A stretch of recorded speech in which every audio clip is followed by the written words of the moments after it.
Hello and welcome to your go-to Detroit Pistons podcast, The Pistons Pulse, co-hosted by me, Bryce Simon of Motor City Hoops, a former D1 hooper and current teacher, husband, and father of 3 amazing kids. And I'm Omari Sankofa II, Pistons beat writer for the Detroit Free Press. And of course, we're always blessed to be joined by our producer, Wes Davenport. If you are not listening to Wes and Blake Silverman over on the Pin Down on the Detroit Bad Boys YouTube channel, you guys absolutely should be. They go live on Wednesdays or Thursdays, kind of depending on game schedule. So make sure you're checking that out.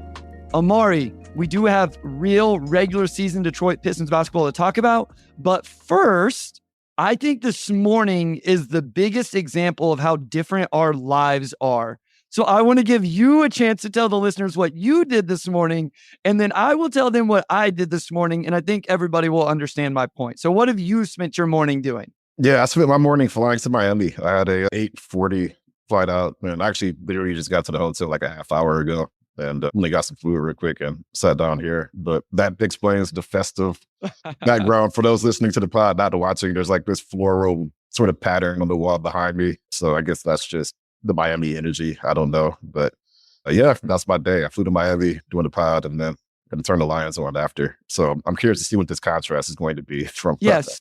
So Omari gets the Miami Energy Hotel in one of the sexiest cities in the United States. I am in my 5-year-old son's bedroom recording. So start off with that. I also spent my morning not flying to Miami, but with my 70-year-old father. We were out building fence around some Milo stocks for some volunteer wheat for our cattle. So I was building fence with my father this morning, watching a beautiful Kansas sunrise. So that is the difference. You were flying above the clouds, looking at the sun from an airplane. I was watching it from a wheat field that will be occupied by how many ever head of cattle in the next couple of weeks. If it makes you feel any better, I got the middle seat, so I didn't see any stuff. Fill us in on this fence, Bryce. Are we talking picket, wood fence? Are we talking like metal gate? Like, what are we doing with the fence here? So it's like, think of rebar that's in cement. You know what I'm talking about there? So it's essentially that, and you pound it into the ground with a hammer, like the length of a normal hammer, but has like a sledgehammer head on it. Because, I mean, you pound that into the ground, and then it has insulators on it that allows an electric wire to go around the perimeter of where you would like to keep your cattle. That's honestly more interesting than the flight. Like, that is, like, this is a whole topic I know nothing about. It has to be something you can put up and put back because it's surrounding farm ground. So it's like, it's wheat that we would cut or have cut and stuff like that. You can't just put a permanent fence there because we also have to farm this ground with, again, whatever we would like to grow. So the more you explain it, the more questions I have. At some point, we're just going to have to do like a Bryce AMA on his behind the scenes life, because this is like, the more you talk, the more I'm just like, we could talk about this for 30 minutes. Like, you're giving me I don't say cement wrong, Wes. Do I say cement wrong? Cement.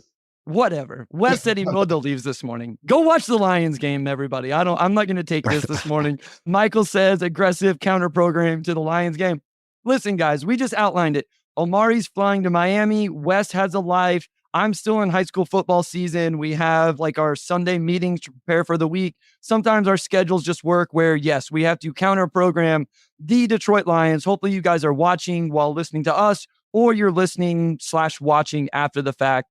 But this is just when it worked. So before we get going, Omari, I do want to plug the Motor City Hoops Substack, guys. I'm putting out analysis and notes after every single game. I had like 4.5 pages after the Celtics game on Saturday night. That was a fun one. Obviously, we'll talk about it here. And then you guys need to be reading Omari Sankofa on the Detroit Free Press website, the Pistons beat writer for you guys to be following on Twitter. Anything else I can plug for everybody to find your content? No, I think we're all set. I think we're all plugged, unless there's something that's slipping my mind, in which case I'll plug it towards the end. But here's my dad. So when I was a kid, I pronounced Oprah Winfrey, Oprah Winfrey. Yes. I will clarify. I was like 4 or 5 years old. No. That's all the context we need. Thank you, Mr. Sankofa. I was a child. Let's talk Detroit Pistons basketball. Still in bibs when I did that. But okay, no, we will talk Pistons basketball. Let's go ahead and start with last night, the Celtics game, since that's the most recent and probably the best game they played so far. Bryce, just in general, what was the difference for you in that second half? I mean, the difference obviously was execution. I mean, they were giving up wide open three after wide open three in the first half, but just what did you notice that enabled that 23-point comeback to that extent? Because I mean, obviously to go from 16 made threes to 6 in the second half is a pretty big slip. Yeah, I mean, I think some of it was just like the Celtics didn't shoot as on fire as what they were in the first half. Like there was part of, I want to mention a stretch that was really important to me. And that was actually the end of the second quarter, Omari, where the Pistons were down 44-64 and Detroit had called a timeout. The Celtics had hit 15 threes at that point, and Detroit went on a run right there. So they actually got another miss. The Boston did. They trapped Cade after timeout. Boston's actually really good after timeout, switching up their defenses. But Tatum hits another three. So now they go down 23. Ivey gets a transition three. Didn't love the process, but he made it. Ivey gets downhill, finishes again. Cade corner catch and shoot three. Duren free throw. Cade gets Duren for the lob, and it's within 12. So I want to make sure we highlight that. And we mentioned that the end of the first half was important to allow them to even have the opportunity to show the second half that they did. My biggest takeaway was, I think that's a 30-point blowout loss last year where Marcus Sasser, Wendell Moore, and company are finishing that game in the fourth quarter. I like the resolve. I like the fight because it looked like they were on the brink of getting blown out. Cade and Ivey pressured the paint over and over and over in that game. At the end of the day, they lost the math game. They killed them in the paint, but obviously they lost the 3-point shooting. But I just love that they continue to play. And really, they didn't get a good Tobias Harris game, Omari. And I thought Cade and Ivey really kind of just took the team. I know Cade wasn't efficient. I'm sure we'll talk about the turnovers. I realized the end of the game stuff that people are mentioning, but I thought them being able to come back like that was really impressive. Yeah, so I'm glad you mentioned that sequence where they cut it from 23 to 12 and got the game back within reason, going into the third quarter to an extent, because we've seen the tape, take that last punch to the gut and then sort of collapse. And then maybe there's a comeback attempt with like 5 minutes left, but, there's no chance of the game being won. And, last night they just started hitting timely three after timely three. I know Boston started the game off 16 for 28 from three, which is unsustainably hot, obviously, but at the same time, maybe not for them. Maybe not for them, Amore. Yeah. Maybe not for them because they tied the regular season record for threes on Tuesday with 29.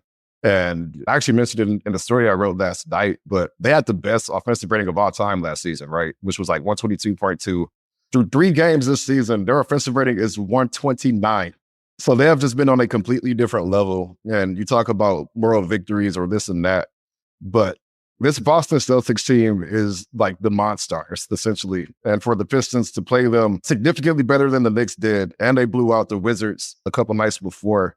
And this was on the second half of a back-to-back. And I know it's game 3, so it's not like they have the wear and tear of the season yet, but I just thought this was an effort game and the type of recovery that we normally didn't see last season. I mean, they completely dominated the third quarter and, they were like maybe a shot attempt away from being able to send the game into overtime, but just hang on to that lead too. So as far as losses go, that's probably one of the better losses you can have. Yeah, I mean, I was really interested to see what they look like on the second of a back-to-back. In my notes, I put I didn't have any expectations for a victory in this one, and we'll talk. Eventually, this team has to win a game, right? Like my vibes right now are still somewhat positive, and I was looking at B-Ball Reference right now. Like their SRS score is 8th in the NBA. Now that's a very simple rating system that takes in point differential and strength of schedule. I know if Pistons fans don't want to hear it after a 14-win season. This team has played the defending champs who were a juggernaut and looked to be so to start the regular season. The Indiana Pacers who were in the conference finals last year and are healthy, and the Cleveland Cavaliers who were in the conference semifinals last year and were healthy. Now, they got to win a game. Like that all sounds great and it's cool that they're competitive, and I think they're more watchable right now than what I remember of last season. Like I enjoy and have fun. And a lot of the ratings, Omari, what is it? Offensive rating, they're 16th. Defensive rating, they're 24th. A lot of the numbers are good. Eventually, it has to turn into wins. Cade has to close one out. They got to find or they got to blow somebody out or something like that. And against some good teams, I wonder how much differently if they would have finished off that Indiana game, how much differently everybody would feel right now. Even if they were 1-2, like what if they knock off Indiana, lose to Cleveland the same way, which was a 12-point loss, and then have this just like kind of heartbreaking, but purely superbly competitive game against the Celtics? I think the vibes right now would feel pretty good considering the 3 games they've played. I think so. And I think what's difficult when you start 0-3, I mean, besides just starting 0-3, but when it comes to, like Malik Beasley last night said, I've been on teams that are good, bad, we're better than our record right now. That he's saying we're on the cusp of really, being there. The chemistry's good. The compete level's been good.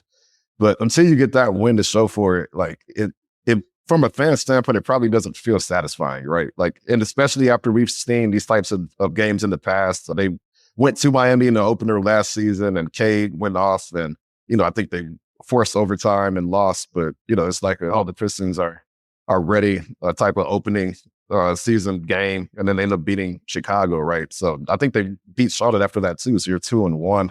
But I guess that kind of goes with it too, though, right? Is that you have like 3 games, you don't know what a team is. It's just such a small sample size that we could look back at this a month from now and say, well, maybe that 0-3 wasn't too bad because they lost to good teams and then they went in, to care of some other games. So they just need more wins to back it up. I think they have been better than maybe an 0-3 team would look normally, and they have looked better to me than they have most points last season or the season before. But you just have to have something in the win column to give credits to that.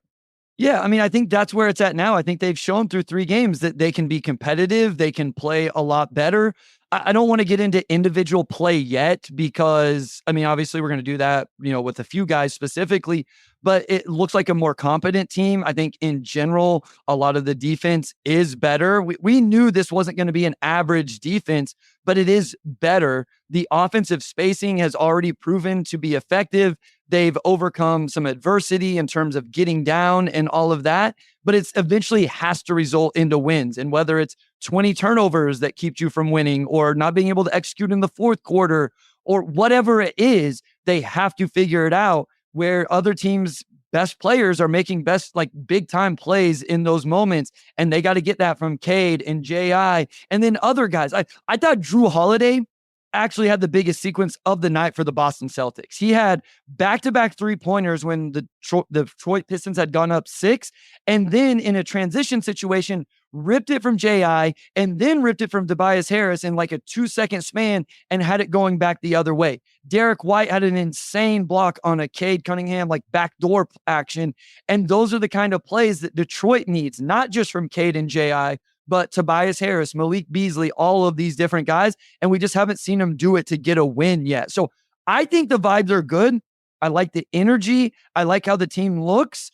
Is there anything other than just saying they have to get some wins, right? Like, I think we both agree they got to get some wins eventually. Is there anything else that has stood out overly positive, negative, anything like that before we get into individual players? Yeah, I would say just the way that they've been able to ramp up the intensity on defense. Like I thought last night in the second half, and I thought Cade had, a really good defensive stretch as well. Not to get into individuals yet, but it seems like this team does have a gear on defense that they can get to. I think we saw it during preseason. We saw it early against Indiana. We saw it some last night.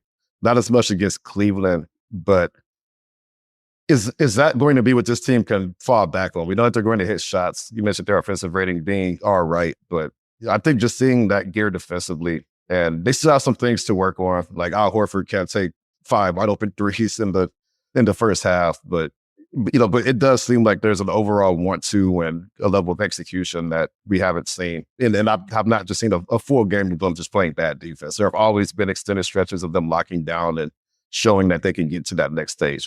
Some of that Horford stuff was also like they were having confusion with it looked like to me the big was calling ice and then the guard wasn't defending it like ice. So in ice, you force the ball handler away from the screen to the sideline. So that's the side of the screen the big is on. The guard can then not let the ball handler go over the screen because your big isn't there. And it happened a couple of times. So in the Horford one, I think it was Cade let him over the screen. Well, now Duren's late helping and gets confusing, and then they hit the pick and pop. Actually, Stu and Ron Holland did it in, I believe, the first quarter. They did it later anyway, and it resulted in a Tatum 3-point make. So there's a little bit of communication stuff there, whether somebody needs to talk louder or needs to happen sooner or whatever, and some of those are because of that. I actually thought they did decent with Miles Turner. I was terrified for that game. They did in the first half, I guess, with Miles Turner. They kept him from knocking down 3-pointers. But obviously, this stretch big thing continues to be an issue for them defensively. Anything offensively, I thought the first quarter was a little bit stagnant. Then it got going a little bit. I think they have a tendency, they can get a little bit ISO-y. Like Cade can pound the ball sometimes. J.I. can do it. Tobias, when we talk about him, I'm going to bring that up. I like it when things are flowing, Omari. Right now, in terms of pace, they are 21st in the NBA. So I think sometimes we feel like they're playing fast, but the numbers say it's still bottom third in the league. And they do have a lot of half-court possessions that I think do kind of stall out. And you like maybe you're not getting the matchup you want or the angle you want. And then it's with Cade, with some sort of ISO possession or Tobias or Ivy. I think Cade overall has been pretty solid in those ISO situations. But with that, he started the ball over a lot. And, I thought this last season, I just feel like J.I. or somebody just needs to be conditioned to just bail Cade out sometimes. If a possession gets stagnant, come up, get the ball, rescreen, reset, do something, but just keep it moving because they have a tendency to pound the ball here and there. And it's game 3, they're still learning a new system. And I think we've seen the opposite where, the ball's moved really, really well and they're generating easy looks at the rim and from 3. And we saw some of that during preseason. I think we've seen that in spurts, but that's something that they will absolutely have to figure out. So Wes brings up, to both of your points, young teams usually play up down to their opponent. The Pistons generally didn't do that last year. I think what Wes is referencing is they almost just always played down to their level. And they did this in these 3 games. They played up to the level of competition. What will be interesting now is when they do get to play some of the other teams, the Wizards, the Nets, the Jazz, the Blazers, even some teams that are a little bit more middle of the pack, Omari, or teams that aren't healthy, right? Like whenever they get to play a team, even like the Sixers without 2 of their 3 best players, can they play to a good enough level to win those games? All we've seen them right now is play relatively healthy, very good teams in the East. 2 of these teams undefeated. I realize 2 of those games are against the Pistons. I understand that. But 2 very good teams, 3 very good teams, 2 undefeated. And we've seen them play very competitively. I'm very fascinated to see how they look against teams who either aren't healthy or aren't at this level of competition. Before we go to break and then we come back with anything from JB thus far. You've talked about the defense. I think it is improved. We've seen some different things. We've seen better rotations. Offensively, we've talked a little bit about that. Maybe rotation-wise, is there anything that surprises you? I did notice they shrunk it down even more last night in the second half. Back-to-back, Omari, second night, and they go to 8 dudes in the second half. Ron Holland didn't even get in.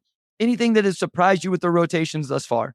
No, nothing super surprising. Definitely stood out that he cut the rotation down in an effort to win that game. And, that's something that I saw him do in Memphis. He did that in Cleveland, even against the Pistons last season. He'll trim it to 8 guys if you need to, which I think when you're looking at the balance between, one hand, you have to find opportunities for guys and it's a growth-oriented season.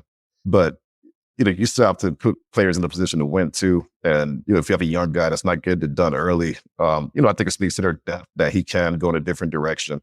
Even in a situation like late in the game, like we had Malik Beasley, who had been pretty hot and, he rode Tim Hardaway Jr., but Hardaway still hit a pretty big 3 down the stretch. So I guess for me, it's more so seeing which trust players have or what JB has in his players stress-wise. Is it just going to be the vets in those late moments, which probably works out pretty well when you have guys that can shoot. But yeah, rotation-wise, I think he's probably been a bit more leaning toward, all right, let's get this done. Let's get this win. And they probably need that at this point. I don't know how many minutes they have to just kind of let guys develop, especially if it's a game that's within 12, 13 points. Yeah, no, I think what he's done rotational, I think I'm a little surprised with the starting lineup. THJ was not a guy I anticipated being there. I thought maybe it'd be Beasley if it was one of those guys. Obviously, I had really thought it was going to be Fontecchio. Just looking at minutes, Cade is playing a lot, which is good to see. He's been able to do it, 37 minutes. I think what surprised me the most, Fontecchio's under 18, Isaiah Stewart's under 16. That's a little bit, I know it'll start to balance out a little bit as guys are in and out of the lineup and they'll have to play a little bit more. That's a little bit surprising to me. And as Wes brings up, nice to have vets on the team that are worth a coach leaning on when he gets to a win. Yeah, they have these guys. I know people were frustrated with Harris coming back in the 4th last night. I wouldn't have hated to see him not. I wonder if Fontecchio was just getting to a minute situation where they felt like they needed to give him a rest. So we'll continue to watch that, especially if they don't win games, if they continue to lose, does he switch things up? If we get Asar back, what ends up happening there? How does he work into the rotation? But I think it is time to start talking about some of the individual players. Probably should start with Cade Cunningham or Jaden Ivey. So when we get back from this short break, Omari, let's talk about those guys in particular.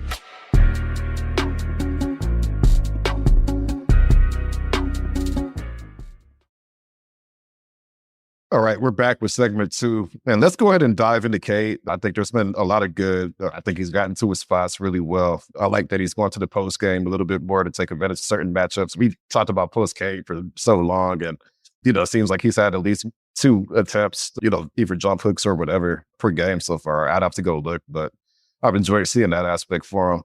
But the turnovers, right? You have 16 turnovers in your last 2 games. And just when you handle the ball as much as he does, you're going to have those types of games.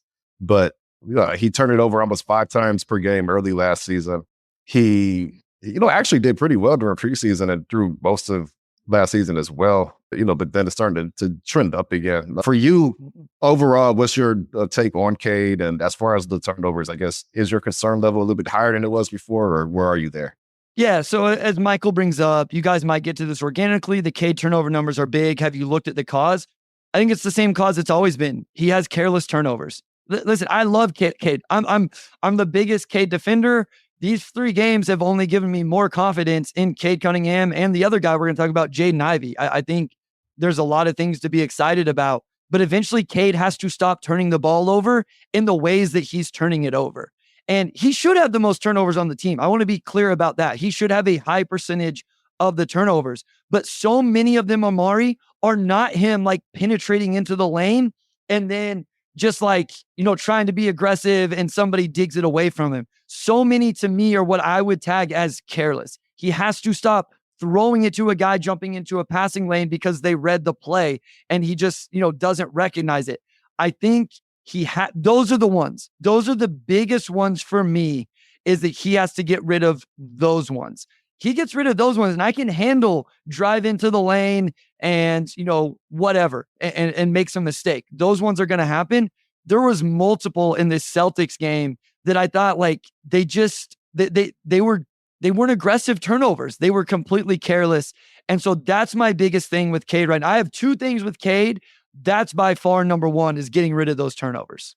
Yeah, that's where I'm at. It's, I would say he probably has 2-3 a game, but he has a high turnover game. That's just like you could cut those out pretty easily, whether it's just his handle being too loose when the defender's digging down on him, or, he had one and, I guess this goes both ways, but the inbounds to Duren, yeah, in Cleveland, where he just throws it a little too hard and Duren's trying to not, go behind the half court line. And, sometimes Cade drives without a plan and he telegraphs the pass, and it's stuff like that. Right. And they tend to come in bunches too. And that was what we noticed a lot last season as well. I would say ultimately, that's something that's correctable, right? That's not to be something that you inherently can't fix. And, high turnover games here and there don't necessarily make me think, oh, this guy can't be a point guard, because he is a good playmaker overall. He creates opportunities for his teammates. He sees the floor like a point guard. That's not really the concern for me. You've had some other players who have been extremely high turnover prone, who have, made all-star games and whatnot. So, it's not absolutely killer, but they do tend to happen in bunches. And that's probably the one habit that he's got to snuff out, that he's going into year 4. I want to touch on this. AA says, are we ready to talk about how Cade is not a point guard? There's a lot more Chris Middleton and Devin Booker. I will just quickly say I'm not ready to have that conversation. Cade has been a point guard his whole life. I think it's easy and I do it at times, to say, hey, go play a different position. Even if he wasn't playing good at point guard, I think trying to change the mindset of somebody who has always played with the ball in his hands, I just don't think that that's as easy as what people think sometimes. So if you just think he's not good at point guard, I don't agree with that, but I would understand that. But I don't think you can ever ask Cade to go play exclusively off the ball in that role. Wes brings up there's probably 3 types of Cade turnovers: careless, chemistry, good play by the defense. I think that's right. We got to get rid of the careless ones You can live with chemistry ones, especially early in a season where he thinks Malik Beasley's going to hammer to the corner and Malik doesn't, or they think he's going to curl off a screen, but he pops. You can handle those ones. And then you can absolutely handle ones where Alex Caruso just makes an insane weak side rotation or something like that.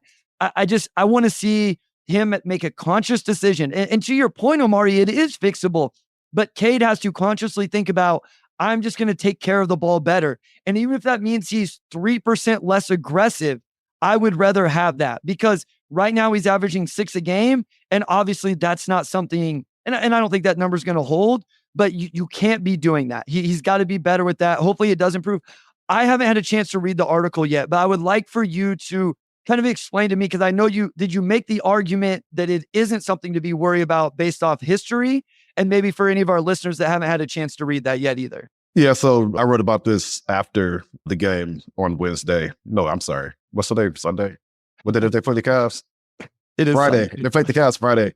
About, you see, hey, it's already, it's regular season. Listen, like, I'm not going to know what day it is.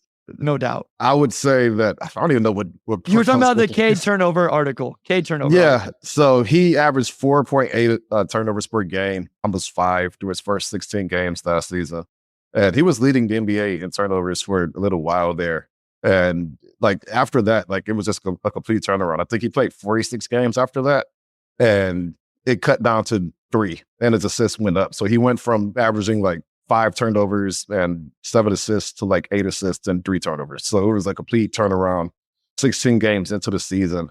And a guy that averaged 3 turnovers a game for the majority of the season, for essentially the last 3/4 of it last season, even with all the roster shuffling and the losing and this and that, he just wasn't turnover prone, for that long. And I thought during preseason as well, he really wasn't turnover prone. I don't know if he had a game with more than 3 turnovers out of the 5 he played. So I look at that, and that tells me that the 9 turnover game against the Cavs was an outlier. But when you do it again the next night and you have 7, that's when it becomes, okay, like now we have 2 in a row.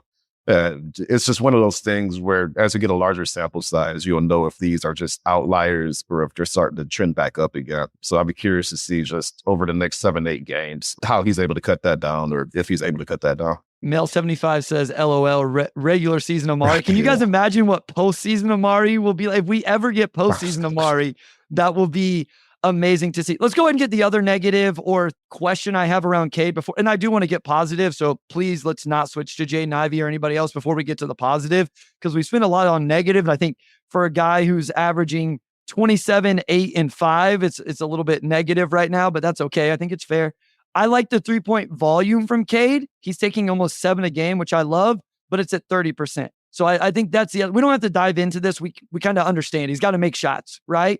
I would like to see Cade get more catch and shoot threes. I know a lot of people talk about the dribble three. Yes, I agree with that, but he does play a little bit off the ball. So we just had like this whole point guard conversation where I'm like, yes, he needs the ball in his hand, but we've seen him play a little more off the ball. I like whenever he takes these catch and shoot ones where somebody else has broken down the defense and he can just step in with rhythm. So I like the number of attempts from Cade right now. Would like to see, obviously, that percentage go ahead and tick up around 35 or so from 3. Yeah, and that's the other thing, too, is that, I think he's shown that he is a good 3-point shooter. I think a lot of this, you mentioned the catch and shoot threes. He has to generate a lot of his own attempts. And, I think he is a player that can do that, especially when he's in a rhythm, but you don't necessarily want him right off the bat. Just taking step backs as like his first couple attempts. I think Tobias, once Tobias gets going, that'll relieve a lot of pressure off of Cade and allow him to settle into more catch and shoot attempts. I'm also curious, just depending on who else they're able to get involved in a playmaking role. Maybe they get Duren involved in a bit more. I thought he's had some good reads here and there during preseason. But to me, a lot of that's just making Cade's life easier. You don't want him to have to self-create every 3. I think he shot 36% last year. After that cold start, he shot like 38% most of the season. So I think that'll trick back up. But at the same time, he's got to find his comfort level within his offense, where it just seems like he shifts between playmaking, okay, now I'm scoring, now I'm playmaking, now I'm scoring, just finding that equilibrium. Okay, so now can we talk about what I think's been the most impressive from Cade? Yes. I think defensively.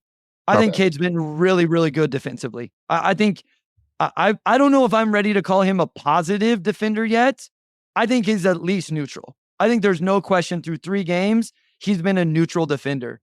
He was guarding Jason Tatum at times last night, especially in the second half. I think his off-ball defense has been incredible.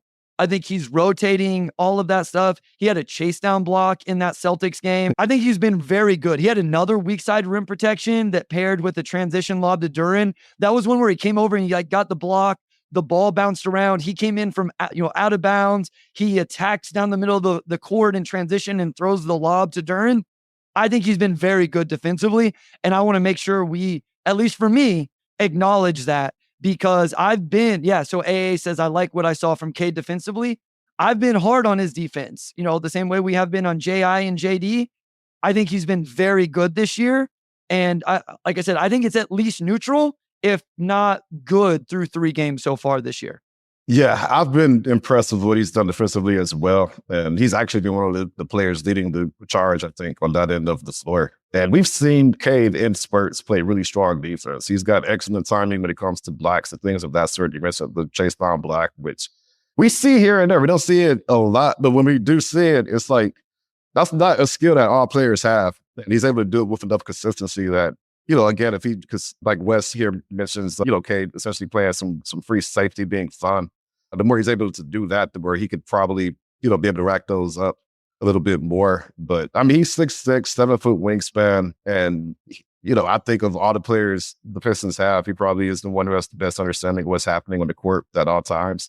And, it's like JB just went into his ear and said, just go out there and just try to wreak havoc, we trust you to make the right decisions. And that's really key. I made this comparison a while back, and it's not a 1-1 comparison, but, I always saw Cade as maybe his ceiling being like a Jimmy Butler type, And one of the things Jimmy Butler is really great at, of course, is defense and being able to lead teams on that end of the floor. So for Cade, it's just sustaining this, right? We've seen him do it in spurts, but if he can sustain this for a full season, then you're really talking about him being one of the better two-way players in the league at that point. Because like I said earlier, I think the three-point shooting is going to come, and the turnovers so far have not been an issue outside of these last 2 games. Yeah, so as Harry says, two-way Cade going to result in more assists, just like, the situation we broke down. It's interesting that you bring up like the consistency of it. After the Cavs game, or during the Cavs game, I said the defensive activity has been awesome so far this year for Cade. And then I made a little note. I was excited to see how he looked Saturday night versus Celtics when they were playing a back-to-back. So to then see such a positive defensive effort and impact from him on Saturday night versus the best offense in the league on the second night of a back-to-back, that is really encouraging, again, when Cade is playing 37 minutes a night. Now, like you mentioned, we're the first week of the season, so we haven't played enough where the legs start to really wear down and the season drags out and all of that. But I don't think we've ever seen him be this good as a two-way player in his career. I think this is the best we have seen Cade play. If you forget the 3-point percentage, Omari, again, he is 27, 8, 5, 2 stocks on 48% from the field, 83% from the free throw line. Again, 30% from 3. Like, if he gets a 35% from 3 and brings those turnover numbers down, that's a big time player. That is the exact type of player that we've been talking about. And I think both of you believe that he can be. So while there are some real negatives and concerns through these 3 games with the turnovers and the 3-point percentage, there's no doubt that the player a lot of us believe Cade can be is still kind of shining through in these 3 games. Yeah, I mean, 1.3 blocks through, 3 games. Like, again, Cade seems like a guy who can continue to string that type of impact at the rim together. 6'6", 7 feet. Like, he should absolutely be one of the most versatile defenders on his team. I think we've seen that. Let's go ahead and get to Jaden Ivey while we still have some time left in the second segment. We've talked about the scoring a lot, but let's just talk about it a little bit more. I think he was like 6 for 7 last night to start the game, and the only miss was like a heave at the end of the first quarter. But beyond that, I think his handle's been a lot sharper. I think he's picked his spots getting to the rim a lot better. There haven't been as many moments where he's getting sped up and missing layups that he probably should have gotten. I thought he moved the ball pretty well last night. He's had 6 assists, and including preseason, we're now coming up on almost a month of Jaden Ivey just consistently being their all-around best scorer. So I'm curious what stood out to you, but like the more I watch J.I. do this, the more I think that this is the player he's going to be for the majority of the season. He's in the role that we always said he needed to be in, yeah. Omari. He's playing off of Cade Cunningham. I continue to make notes that they're playing off of each other. They're playing with each other. They're not necessarily playing your turn, my turn. I think there's all these questions about the fit of Cade and J.I. I don't have those concerns. I guess you could say there's spacing concerns, but those spacing concerns go away, funny enough, when you put real floor spacers around them, right? Like the spacing on the floor this year has been awesome. And Tobias Harris is shooting, what is he shooting this year? 21% from three right now. Like he's not even knocking down shots. So when you put real floor spacing around these two, think if there was a stretch big, and that's not a knock on Jalen Duren. I'm just saying like you could, like they can play together, I guess is my point. And I feel a little bit justified because I've always felt this way. It is a 3-game sample. Maybe I'll prove him to be wrong over the long term. And then you stagger him into the second unit and let him go from there. So I think he's been really good.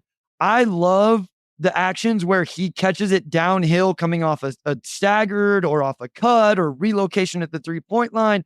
I love seeing him get those opportunities. Omari, I don't know what the numbers say. He's been a walking paint touch through 3 games. Nobody, not a single team yet, has been able to keep that guy out of the lane. With J.I., it comes down to, is he going to make the layup? Is he going to make the right decision? If he drives and kick, is he going to make the pass? Is it going to be on target? But nobody is keeping him out of the lane. He's still doing the little things. He's averaging 2 offensive rebounds per game right now. His assists are back up. I know that's partially due to his minutes. And again, I don't think his defense has been as good as Cade's, but I think his defense continues to take little baby steps. And he's taking the big time matchups there this year, right? He took Halliburton. He took Donovan Mitchell. He's taking the really, really tough matchups defensively. So here's a fun number when you talk about J.I. just getting to the rim. And again, I think he's just fully aware that he can get there pretty much whenever he wants, and that there's not a single player that can stay in front of him. Like he blew past Jaylen Brown a couple of times last night. So through 3 games, he is getting to the rim for 58% of his shot attempts. 58% of them are at the rim. He's always been above average, but he was in the 90th percentile last season. 35% of his shots were at the rim. And he's at 58 through 3 games. Wow. Okay. So through 3 games, he is 23 percentage points higher as far as his shot attempts at the rim. And last season, he was already in the 90th percentile. So that just shows you that he's just taking one step and he's there, right? Like he's not worrying about anything. But the accuracy is a little bit higher too. He shot 59% at the rim last season, which for a combo guard, was not great. They put that in the 38th percentile. Right now, he's in the 62nd, which is a little bit lower than I thought it would be.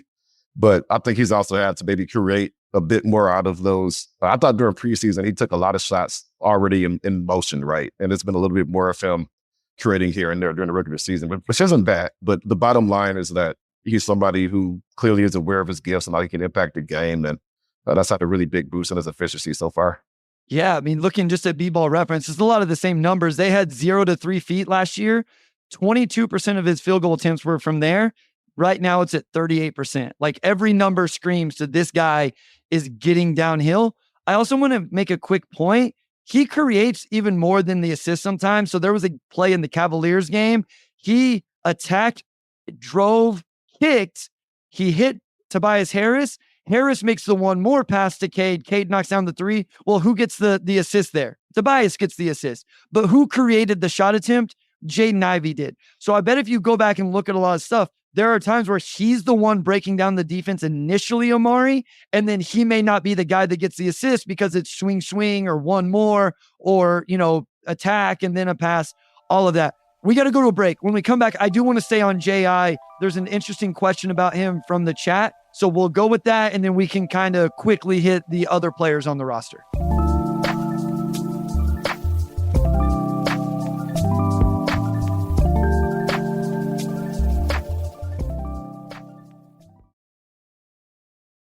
All right, we're back with segment 3. And Bryce, I know you have some more thoughts on Ivy. I have some too, but I'll go ahead and let you take it away.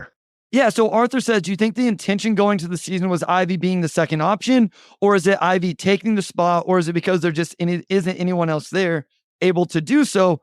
I think it should have been the intention. I think there's a little bit. Wes, you put up a 2. Does that mean you thought it was Ivy taking advantage of the opportunity? Yet Wes is shaking his head. I think the opportunity was there because we've said this about Tobias. They paid Tobias a lot of money, but I don't think Tobias is a guy that has to be the number 2 option. Sometimes doesn't look like he wants to be the number 2 option. He can be for stretches when you need it, but they didn't bring anybody in. Like, this was the argument against Brandon Ingram or Zach LaVine or somebody like that, right? It's still available. And through 3 games, J.I. has taken advantage of this opportunity. No, he absolutely has. And I would agree. I think it's a little bit of 2 as well. Ivy just taking the spot, but also JB's talked so much about just his confidence, right? Making sure he stays confident, making sure he stays aggressive. And I think this coaching staff went into the season with the understanding that, maybe you don't say, yeah, you're going to be number 2, you're going to be number 3, but that Ivy absolutely could be somebody who could occupy that role. And so far, he's absolutely gone out and seized it. One more number I wanted to share from Cleaning the Glass for Jaden Ivey, because I did see a comment earlier that he still gets fouled a lot and doesn't get calls, which is interesting because I do think there are some calls that he doesn't get. But I will also say J.I. has always had a really high shooting foul percentage, which is just what percentage of a player's shot attempts was he fouled on. He was in the 94th percentile as a rookie and in the 94th last season. Last season, he got fouled on 13.8% of his shots. He's at 20.1% right now. So that's, again, like a 7-point percentage increase when he was already in the 94th percentile last season. So my takeaway from all of this is that J.I. should probably be taking more shots. That's what I'm seeing right now. He looks like he is a guy that should be taking more shots based on how he's producing right now. The only thing I will say is, or he may be taking the exact right amount of shots. Right? Yeah. You know what I mean? Like, he's right at 16. Maybe this is the perfect spot for him. He's averaging, Omari, these are J.I.'s numbers. 22, 5, and 5. You want to guess how many turnovers J.I. is averaging right now? That was something else I was going to bring up. You have it. Do you know it? I have 1.3. 1.3 against 5 assists. He has 4 turnovers on the season. Right now, he has 14 assists, 4 turnovers, and he's getting to the line almost 7 times a game. That is real stuff. And he's only, you know what? That's while only shooting 33% from 3. So we always talk about these 3-point shooting numbers with J.I. He's averaging 22, 5, and 5 on very good efficiency, almost 50% from the field, almost 7 attempts at the free throw line, not turning it over, and he's only shooting 33% from 3. So he can do this while shooting 33% from 3. What if he does ever shoot 35 or 36 or like 39% on catch and shoot where people know they have to close out to him? We talked about him having a big year. And again, shout out to the listener that hit me up and said, hey, you guys talk about the spacing for Cade, but I think it's going to be even better for J.I. That was a great point. And again, it holds true through the first week of the season. I'm very excited about what we've seen from Cade, but I think I'm even more excited to see J.I. play this well. What it comes down to now, as you mentioned earlier, consistency, right, Omari? We have to see it continue through the second week, through the first month, whenever things go down, and then can they get it back up? But right now, I think we've seen a lot of what we needed to see from J.I. so far this year. No, we absolutely have. One more, I keep saying one more number. I looked at the per 100 just because I wanted to see how his numbers now compare. Let's do it. Yes. Okay. So last season, per 100 possessions, he averaged 6.6 free throws a game. Right now, he is averaging 9.8. Like, again, it's just a skyrocket. Like, it's just like the stocks are going way, way, way up right now. Way, way up. So I would agree that J.I. has probably been to be the most impressive so far. We have about 15 minutes. So, there's probably 10 other players we'll talk to. So we can, so quick hitters. What have you seen from Jalen Duren so far? I think he's had moments defensively that have been impressive. I don't know if the consistency's been there yet, but I'm curious to see what you think. Yeah, I think I'm in the same place. There's times where I feel like the hands are better, just the hand activity. He had one late in the game where he actually dug, he swiped down at a ball in the lane. So it wasn't a block. Sometimes NBA.com stats it as a block. I don't know how they decide. Maybe if the offensive player's off the floor or whatever. But I have seen that the rim protection numbers, I don't think have held true just in terms of, I should say, the disruption numbers. We talked about that a little bit in the preseason, how he was getting more blocks and steals. I don't think that that's been the case during the regular season. Yeah, he's back at 0.3 and 1, so down to 1.3 stocks. I think it's been a little bit better, Omari, a little bit. I still don't think it's as impactful as what I would want to see, I guess, from an anchor. And here's why here's why I put so much pressure on Duren's defense is on the offensive end. he's not a stretch guy where he's making a major impact in that way. He's been an awesome play finisher. I mean, he's shooting 87% from the field. We know he's a great rebounder, especially on the offensive end. But I think the archetype of offensive player he is, and where he's not a switch defender, as people bring up kind of the perimeter defense, I think you have to be a great anchor in ball screen coverage, rim protection, those things. And I just don't think he's at that level.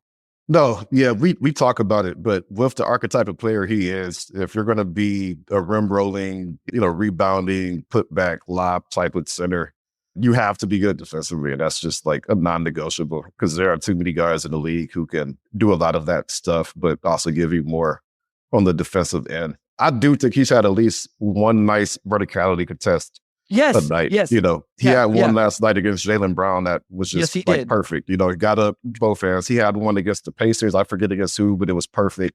He's had them here and there. So you see those moments. I still think when it comes to navigating screens and communicating and things like that, with Al Horford getting open as often as he did. You mentioned it earlier, how much of that was on Duren and how much of it was on the guard. But all I know is that it seems like centers take a lot of open threes, when they can shoot. So, something's got to change there. But I'm seeing examples of him figuring things out on defense. And I don't know if he's ever going to be, a top tier defensive player, but if he could at least just be above average, it would go a long way for this team.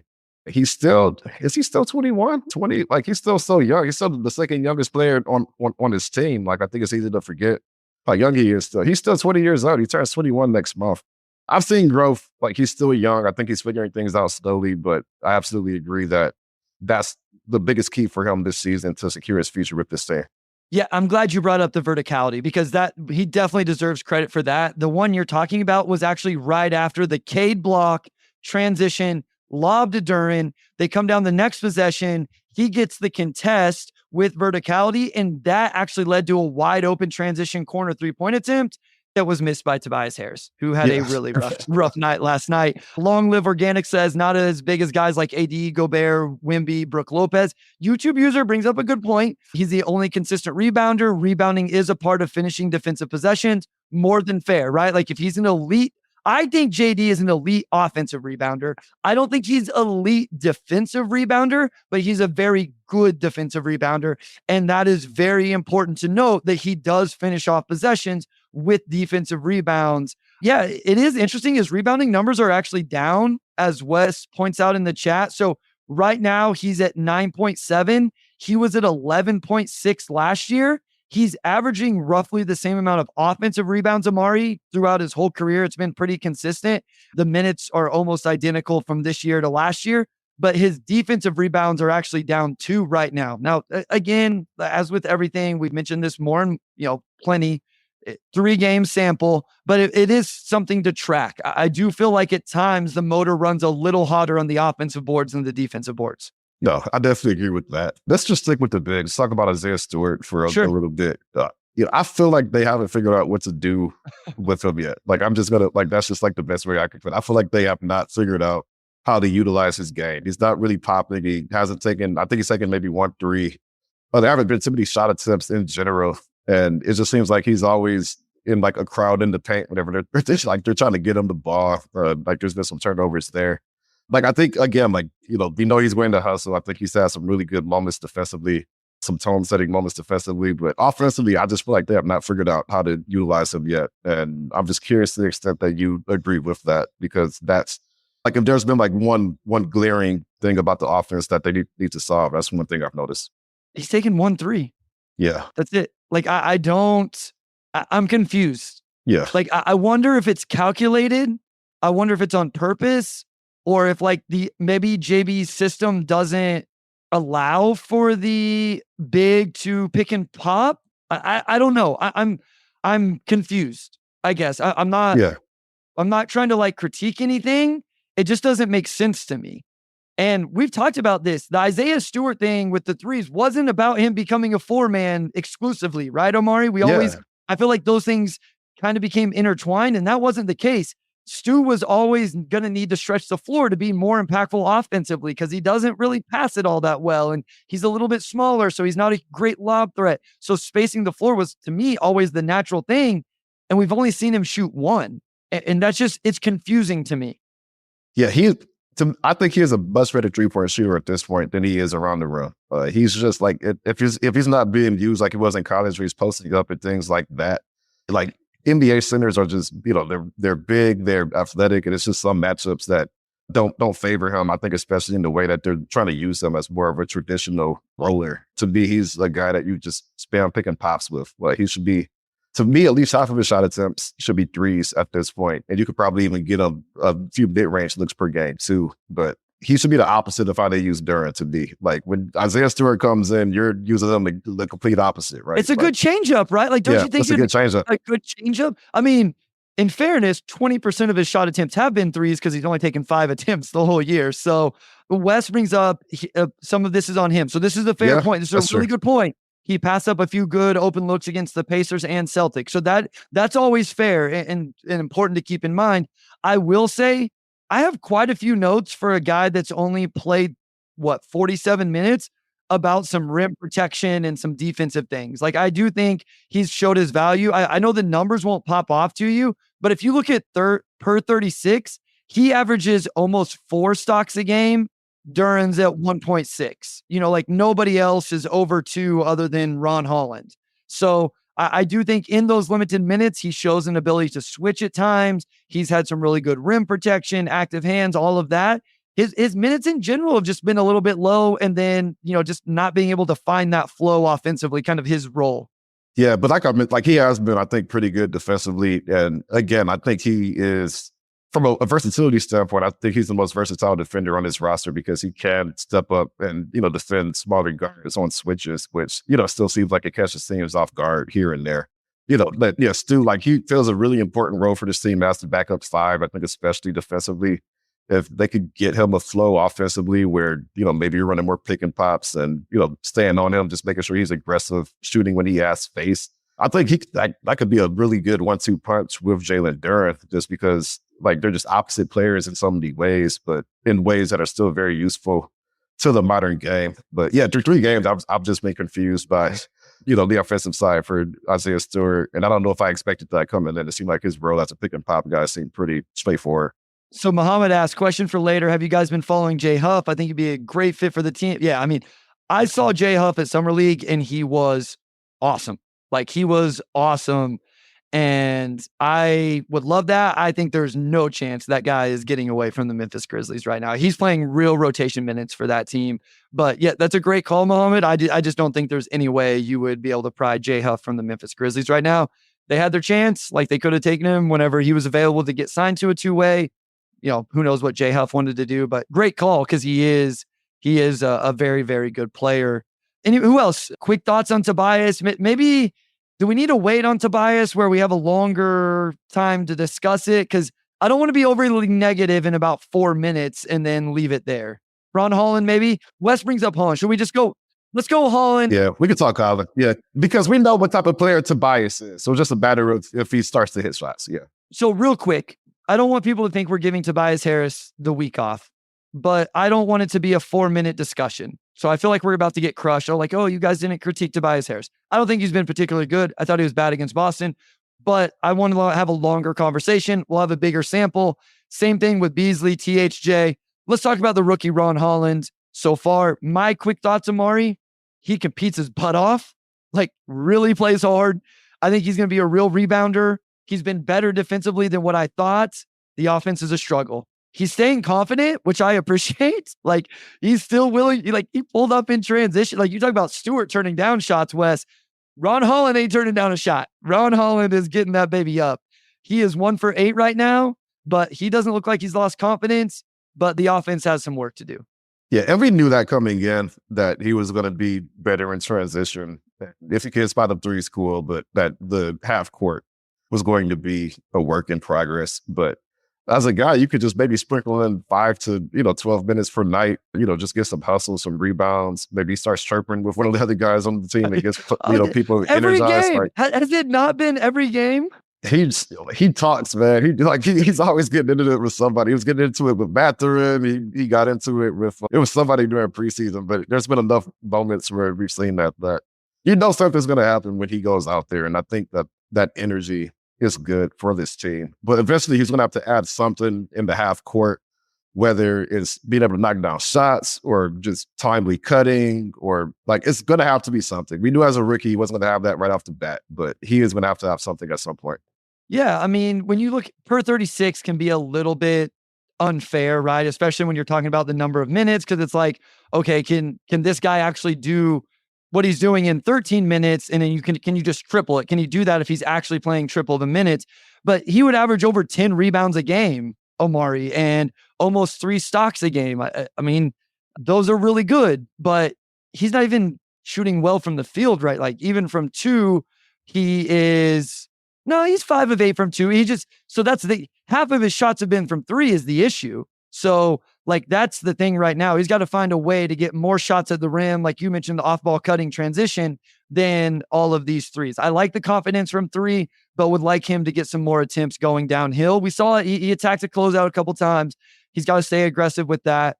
I like the rebounding. I like the defense. I think you mentioned it. I think it'll be better suited based on what we've seen right now when it's just like, hey, 8 minutes here, 12 minutes there, quick 4-minute stretch there. But right now, that offense just has a long way to go. Yeah, offense definitely has a ways to go. Curious to see if we see him turn that around this season. Because again, I don't think the shot looks bad, and teams leave him open for 3. He's going to have plenty of opportunity to get shots up. Yeah, all I want to see from Ron Holland when he's out there, compete defensively and just stay confident. I think if he does those 2 things every time he steps out on the floor, you're going to see steady growth. And he's 19. He has plenty of time to figure stuff out while the guys in front of him figure out some more pertinent stuff right now. So Muhammad brings up something funny, and we'll finish with this. Said, it's weird how THJ underperformed in preseason while Tobias played really well, and now the season start is complete opposite. It is kind of funny how these guys can not make shots in preseason, and then all of a sudden regular season hits. And I think it just the ebbs and flows of a season anyway. Just real quickly, floor spacing, Omari. Malik Beasley, 50% from 3 on 6.7 attempts. Tim Hardaway Jr., 47% from 3 on 5.7 attempts. Those numbers will play well for the Pistons. You love to see that. Absolutely. They have come in and have done exactly what they were brought in to do, which is hit threes. And that's all they need to do. Quite frankly, is hit threes. All right. I have to go to a high school football coaches meeting to prepare for our playoff game this week. So we're going to cut it off there. Good luck. Guys, thanks. We will be back next week. Guys, we'll figure out the day with the schedule. Sometimes it may be Sunday after the game. I think it's an afternoon game. It may be Tuesday because I think it's a back-to-back Sunday, Monday. We will just have to figure it out. So stay tuned. Thank you for everybody that tuned in. Ashton was with us here. Great work. We appreciate it, Ashton. Rate, subscribe, share, all of that stuff. And hopefully this is something you're listening to after a Lions win. If you didn't get to join us live, Omari, take it away, my guy. Yeah, thank you for joining us, and we'll talk to y'all next week. So big thanks to our audio producer, Robert Chan, our editor-in-chief, Nicole Avery Nichols, and we'll talk to you guys after Game 6.